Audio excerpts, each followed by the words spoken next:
Here is the DraftKings star of the week. It is running back Jerick McKinnon.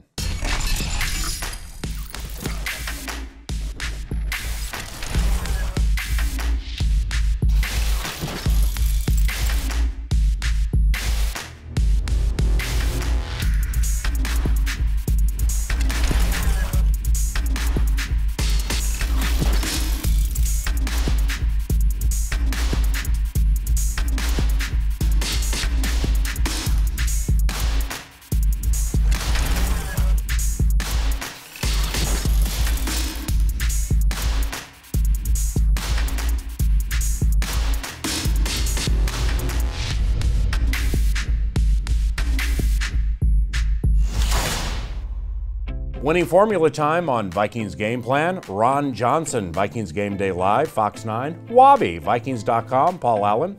We are addressing some Minnesota Vikings-related topics. First, with the Vikings' exciting victory over the Chicago Bears Monday night, the first question for the winning formula tandem: who was the Vikings MVP?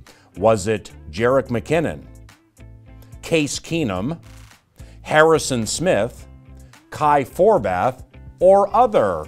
Ron? I'm going to go with Jet McKinnon. I mean, 16 carries, 95 yards, 58-yard long touchdown with great blocks, but he showed everyone that Dalvin Cook was a home run hitter. He has the ability to be a home run hitter as long as the line continues to do what they're doing. You have to give Case Keenum some credit too. Coming in, a sudden change right before halftime. Yeah. Touchdowns on the first two drives of the third quarter. So great job by Case Keenum. But I'm going to go with other, and it's going to be a most valuable participant. Wow. Mike Zimmer. I mean, talk about a difficult situation. Everyone telling him that his team can't win at Soldier Field. He wins a pretty important challenge in the game that he knew was wrong right away and did not hesitate throwing the flag. He had to deal with benching his starting quarterback and going with Case Keenum. And I loved how the Vikings executed down the stretch on their final drive. The Game play management. Yes, the play calling was fantastic. They took the clock all the way down as far as they mathematically could to leave Chicago almost no time to mount a game-winning drive of their own, a mistake the Dallas Cowboys made the night prior to the Green Bay Packers. So I really want to give Zimmer a lot of credit for the way he managed the game down the stretch. The guy who wears this helmet super proudly, Aaron Rodgers, maybe the best overall quarterback in the National Football League. Best way to slow A-Rod. You got to hit him, and this is not novel, I like but that. you have to hit this guy. Now, Yes. Aaron is not scared of being hit, but any quarterback who gets hit early, that will rattle them, and you have to do it early in this game. He's not playing at Lambeau Field. He's playing in our house, Right. and the crowd noise is going to be on our side. So I think before you can do anything else to Aaron Rodgers, you better hit him. You have to hit him. You also have to disguise coverage, and you cannot show him the blitz. Why you got to be so technical? I'd rather just hit him. You cannot do that. But to your point, 12-6 versus the Vikings.